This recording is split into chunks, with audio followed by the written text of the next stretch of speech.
name is Daniela and I'm talking about my experiences in an ashram. So this is part 2 of this series, and if you haven't listened to part 1, I'd advise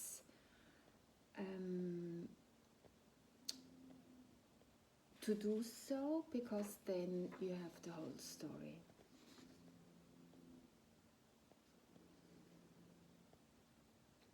My personal experiences in an ashram, part 2.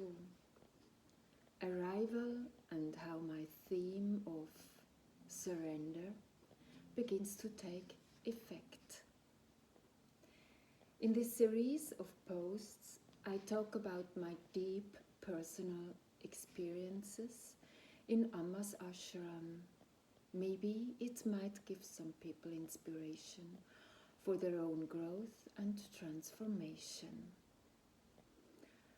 After a long journey, I arrived safely at Cochin, India airport, where my taxi driver was already waiting for me. Not knowing what to expect, I confidently got into the taxi. Just another 4.5-hour drive, then arrival at the ashram. India, with its different way of life, became apparent as soon as the taxi driver set the car in motion. He drove like he had an emergency in the back seat. High speed, sudden braking, and honking, overtaking maneuvers in oncoming traffic and squeezing between two vehicles. I prayed in the back seat, asking all the gods for great protection, not only for this car, but also for everyone else who came near this speeding car, including marching people and wild animals. I had no choice to give in to it. No, sorry. I had no choice but to give in to it. I no longer looked to the front, but only out of the side window. We finally arrived at the ashram safe and sound. The first room I was assigned was definitely too dark for me, so I went to the office again and asked for another room. I was assigned a room in another building with room number 733 on the 7th floor, which I happily accepted as I really liked the number. This room was really very bright.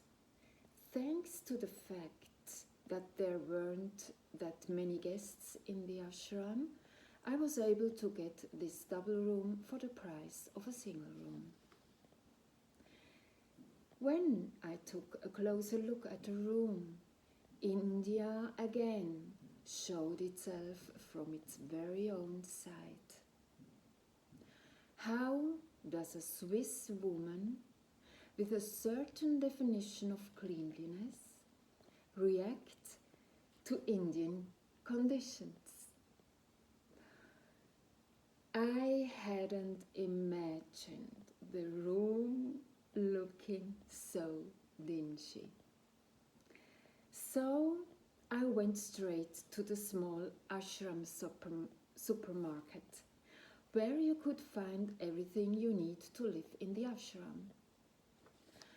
I went back to my room with a bunch of cleaning supplies and a mop, only to find that I couldn't get the room cleaned to the level I wanted.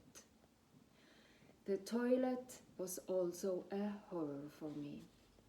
The shower was in the toilet room, and when I showered, everything got wet, including the toilet. Again, I had no chance but to practice surrender.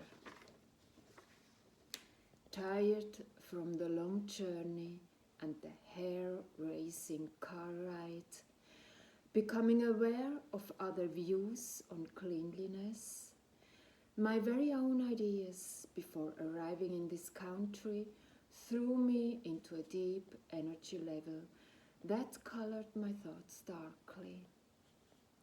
Had I really made the right decision? Wouldn't 2 weeks have been enough? Would I last 3 weeks? Saddened and discouraged,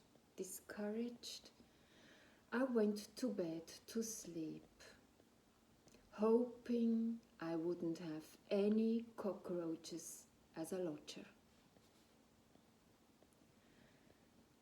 As soon as I arrived in India, invisible hands had unnoticed begun to break down my ego, the conditioning I had developed over the years, and slowly teared down the walls of the bubble I had been in for years. Part 3 in my series of articles, my personal experience in an ashram, will follow.